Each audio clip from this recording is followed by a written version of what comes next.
অনেকে দেখবা তার গরব বেটির খাটু বাড়ির ডান্ডা খায়, অতএব মসজিদের মেসা বড় নয়া মুসর গোল্লারে তোলা তাও দেয়।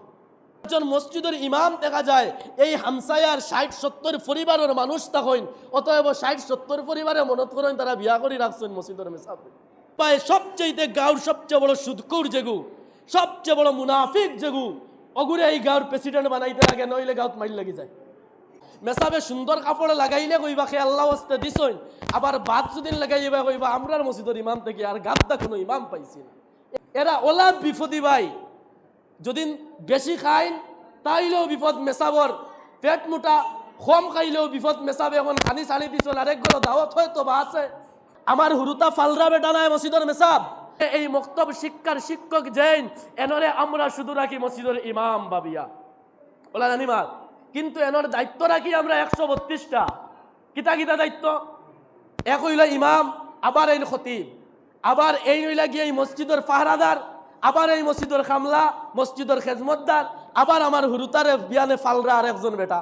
আজকের দিনও আমরা যেই দামি জিনিসগুলারে সস্তা বানাই লিছি, আর সস্তা জিনিসরে আমরা দামি বানাই লিছি, আর এই জিনিসগুলা ওয়ার অর্থই একটাই, কিয়ামতর আলামত ভাই।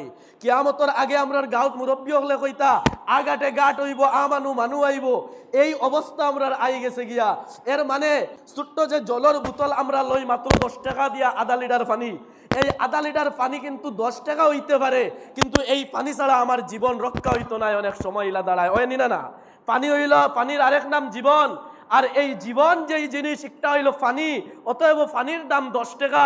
আর আমরা অনেক সময় দেখা যায় অনেক দামি দামি জিনিস, সাধারণতভাবে আমি কইলে উদাহরণস্বরূপ ডাইল হইতে পারি, ডাইলের দাম হইল আজকের মার্কেটও 90-95 টাকা কেজি, 1 কেজির দাম 90-95 টাকা। আর আমি মনে করি আর ডাইল যদি একটা মানছে তার জিন্দগির মাঝে না খায় তইলে তার জিন্দগি রক্ষা হইব। অতএব পানি যদি হে একদিন না খায় তইলে 2 দিনের দিন পানি ছাড়া বাঁচত নাই, বিত্তর হুকাই যাইব। অতএব এই পানির দাম হইল 10 টাকা, আর যেই ডাইল তার জিন্দগি না খাইলে হইব, এই ডাইলের দাম হইল কি 95 টাকা। ওলা আমরার অবস্থা হয়ে গেছে গিয়া, যেই শিক্ষা আমরার দুনিয়া এবং আখিরাতের দরকার, সেই শিক্ষা যেই মক্তবের মাঝে দেওয়া হয়, এই মক্তব যেই শিক্ষক তখন এনার নাম হইল ইমাম সাহেব। আর এই ইমামরে আমরা ওলা হস্তা বানাইছি, পানির বোতলের নিয়ায় বানাই লিছি, এনার বেতন হইল 4000 টাকা। আর যেই স্কুল আমার দ্বারা দেখা যায়, যেই শিক্ষার দরকার হইলে হইব, না হইলে হইব, অতএব সেই শিক্ষার একজন শিক্ষক হইন এনার বেতন হইল কি 50-55 হাজার টাকা। আরে ভাই, দুনিয়াটা আগের মতো নাই, চেঞ্জ হয়ে গেছে গিয়া।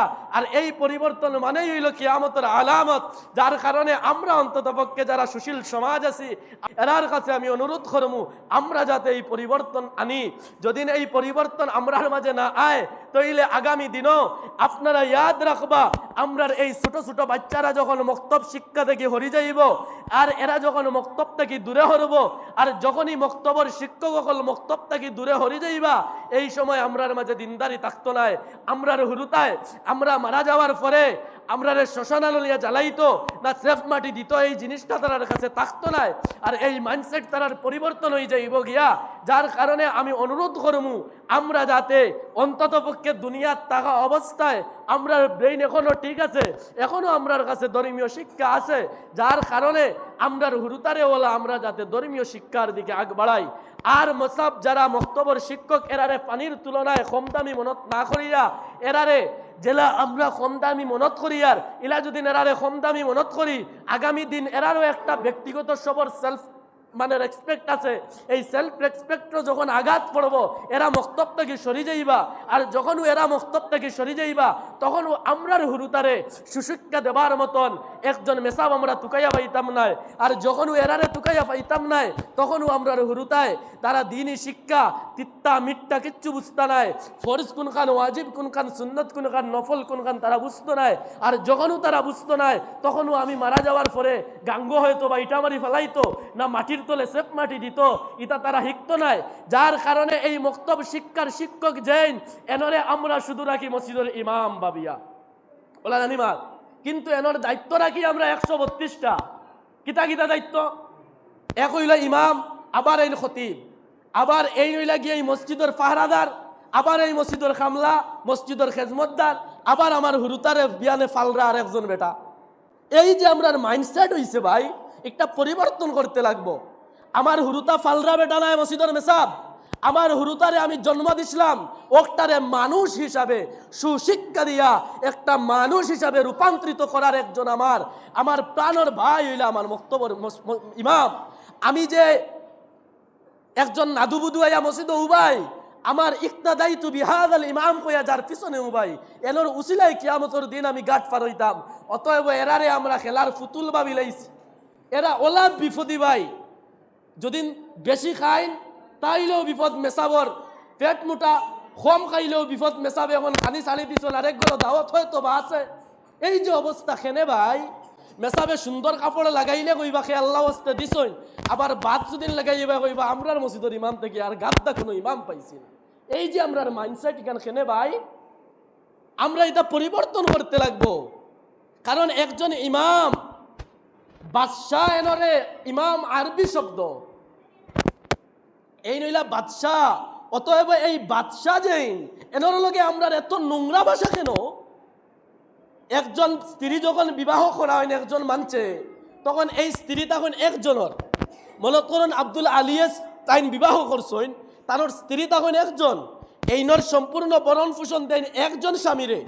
অতএব একজন মসজিদের ইমাম দেখা যায় এই হামসায়ার 60-70 পরিবারের মানুষ তখন, অতএব 60-70 পরিবারে মনে করেন তারা বিয়া করে রাখছেন মসজিদের মেসাব। নিজের স্ত্রীর লগে জেলা ব্যবহার, এই ইলা একটা ব্যবহার মেসাবর লগে করই, যেগে দেখবা তার গরব বেটির খাটু বাড়ির ডান্ডা খায়। অতএব মসজিদের মেসাবর নয়া মুসর গোল্লারে তোরা তাও দে ওই না ইলা অবস্থা না। আমি বানাইয়া কিচ্ছু কইয়ার ভাই, হয়তো বা আপনার আর গুঙ্গা বাড়ি নাই অন্য অন্য জায়গা তোর। আমরা আমসাদ যখন আসলাম সব সময় ওলা তুড়াতুড়ি কুটি কাটি ওটা বিচারও যাওয়া লাগতো। খুব বেশি লজ্জার বিষয় এই বিষয়গুলা।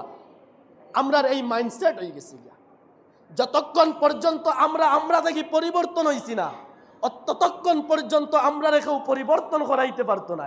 আর এর সবচেয়ে বড় একটা কারণ হইয়া দাঁড়ায়, আপনারা না কইলে আমি বুঝাইতে পারতাম না। সবচেয়ে বড় কারণ হইয়া দাঁড়ায় একটা, যে যেই হামসায়ার মধ্যে ইমাম সাহেব তাকই, এই হামসায়ার ম্যানেজমেন্ট কমিটি যেগুলা থাকে দেখবা সবচেয়ে গাঁর সবচেয়ে বড় সুদকুর যেগু, সবচেয়ে বড় মুনাফিক যেগু, অগুরে এই গাঁর প্রেসিডেন্ট বানাইতে লাগে, নইলে গাঁত মাইল লাগি যায়। ওয়নি না হয় না, নাইলে গাঁত ইলা বেশি মাইল লাগবো, মাথা ফাটাফাটি হইতে পারো, গাঁও দুই তরফ হইতে পারো। এই অবস্থা কেনে ওর এক কারণে ওর স্বার্থর লড়াই। এগু তো ভাই পঞ্চায়েত ইলেকশন নাই যে একজনে তুই আর একজনটা জিতাইতে মাথা ফাটাফাটি করতে হয়, দিনের খেজমত করতে হতো মাথা ফাটাফাটি খেনে হয়। একটাই কারণ হয়, হামসে মোটা কৌন হে, আর হামসে মোটা কৌন হে যতবিল পর্যন্ত অন্তর থেকে হরাইছো না ততক্ষণ পর্যন্ত তুমি একজন পরিপূর্ণ মানুষ হইতে পারতে না। তুমি অত বড় বেটা খেয়াইলাই, তোমার কি তো কত ক্ষমতাওয়ালা আসলো, ফেরাউন হেও তো দুনিয়াতে রইছে না। একটা বার একটা কেনে আমরা চিন্তা না করি ভাই। এই যে মুনাফিক যারা আছে, যারা সবচেয়ে বড় সুদকুর আছে, দেখবা এরারে গাঁর কমিটির যখনও দায়িত্ব দিবাই তখনও তো যোগ্যতার চেয়ারও বইলে তো আমানতর খেয়ানত হইব, স্বাভাবিক বিষয়। আমানতর খেয়ানতর কেনে যেই জায়গাত মেসাব থাকতে আসলো বাদশাহ, ওই জায়গায় দেখা যায় মসজিদের কমিটির যারা কর্ণদার তখন এরারে মেসাবে সালাম আলাইকুম সালাম আলাইকুম সালাম আলাইকুম কইয়া চলা লাগে। এই অবস্থা কেনে মেসাবকল আলুয়া নাই, মেসাবকলেও দেখবা সালাম দিতে শুদ্ধ করি দিন না, কেনে দিন না, তুই জেলা আমি ওলা। এই অবস্থা আমরার মাঝে। প্রথমতে আমরা মক্তব শিক্ষারে গুরুত্ব দিতাম, না হইলে আমরা ভবিষ্যৎ আন্দায় রই যান।